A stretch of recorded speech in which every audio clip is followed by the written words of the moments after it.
Bismillahirrahmanirrahim. Assalamualaikum warahmatullahi wabarakatuh. Salam biologi. Selamat pagi anak-anakku semua. Semoga kalian semua dalam keadaan sehat dalam lindungan Allah Subhanahu wa taala. Baiklah, hari ini kita akan mempelajari materi ekosistem. Ekosistem tersebut adalah hubungan timbal balik antara organisme dengan lingkungannya di daerah tertentu. Nah, jadi ilmu yang mempelajari ekosistem tersebut disebut dengan ekologi.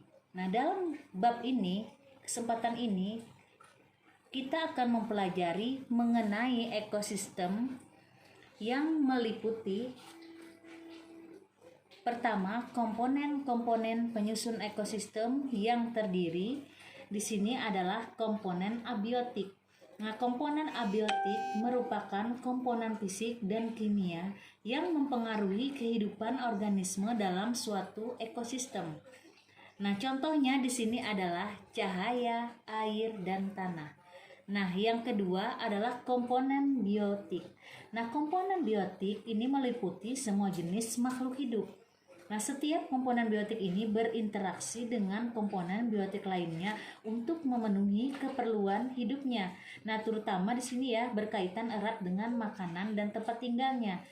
Nah, itu salah satunya disebut dengan hewan yang disebut dengan konsumen.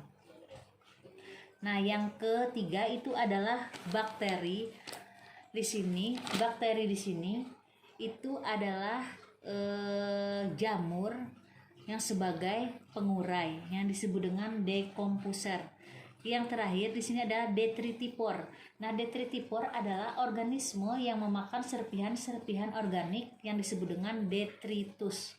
Nah, detritus tersebut merupakan itu adalah hancuran jaringan makhluk hidup baik hewan maupun tumbuhan. Nah, di sini salah satunya yang meliputi dari detritipor itu adalah siput, luwing, cacing tanah, dan kutu kayu. Nah, selanjutnya kita akan membahas kembali mengenai satuan-satuan makhluk hidup penyusun dari ekosistem tersebut. Nah, kita ketahui bahwa komponen biotik tadi ya menyusun ekosistem itu berkelompok dan ada yang hidup sendiri. Hidup sendiri itu disebut dengan soliter yang disebut dengan individu, yaitu makhluk hidup tunggal. Nah, jadi dalam suatu ekosistem tersebut tidak semua tempat dapat digunakan sebagai tempat tinggal oleh suatu jenis makhluk hidup. Nah, jadi di sini dia melakukan segala aktivitas kehidupannya yang disebut dengan habitat ya. Nah, contohnya di sini adalah kebun yang terdapat kayu lapuk yang digunakan sebagai habitat jamur, rayap, dan semut. Nah, yang kedua di sini adalah populasi. Populasi itu adalah kumpulan makhluk hidup sejenis. Yang ketiga adalah komunitas, yaitu kumpulan beberapa populasi. Yang keempat adalah ekosistem. Tadi ekosistem sudah dijelaskan bahwa ekosistem tersebut adalah hubungan timbal balik ekosistem. Yang terakhir adalah biosfer yang merupakan bagian luar dari planet bumi. Selanjutnya, kita akan membahas kembali mengenai hubungan interaksi antar komponen antara komponen abiotik dan biotik. Nah, jadi di sini ya interaksi antara komponen biotik dengan abiotik ini keberadaannya tumbuhannya sangat mempengaruhi kondisi tanah kita. Salah satunya di sini adalah tumbuhan yang memerlukan air ya. Itu ada kandungan air di sini sebagai respirasi makhluk hidup yang mempengaruhi kehidupan tumbuh-tumbuhan. Ada juga di sini cahaya matahari untuk tumbuhan sebagai fotosintesis. Nah, selanjutnya kita akan membahas lagi ya tentang di sini hubungan interaksi antara komponen biotik dengan abiotik ya, biotik dengan biotik ya. Nah, di sini ada salah satunya itu adalah rantai makanan.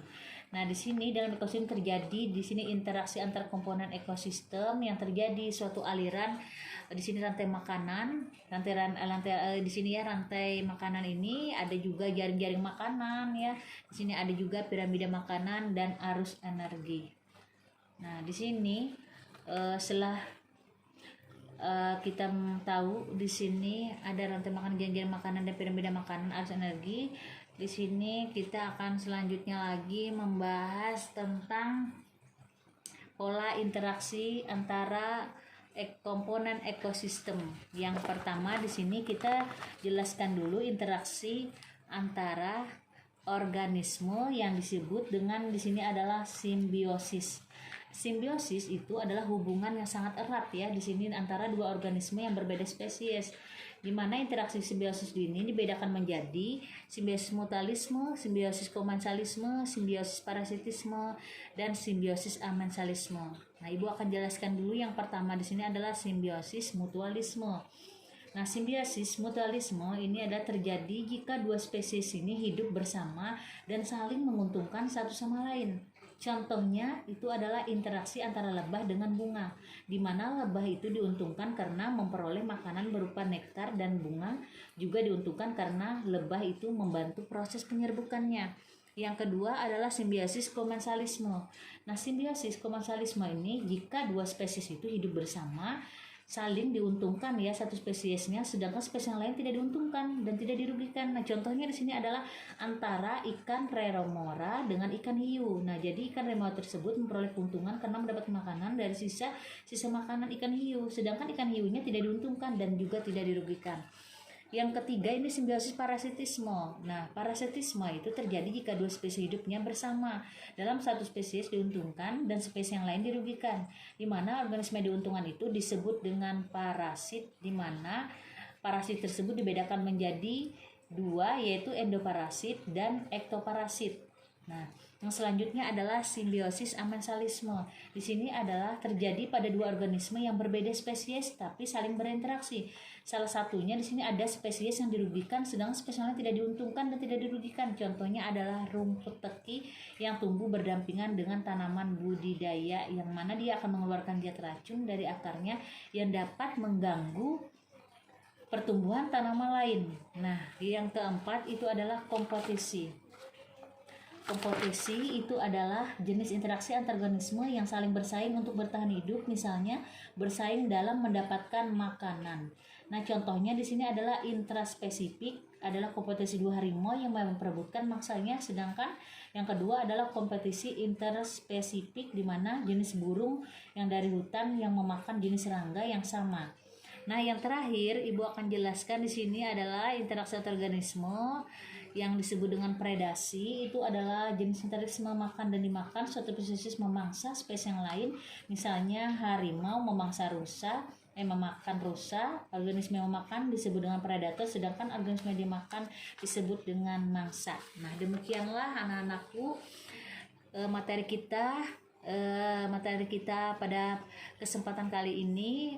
Mudah-mudahan bermanfaat bagi kalian semua. Ibu akhiri, assalamualaikum warahmatullahi wabarakatuh.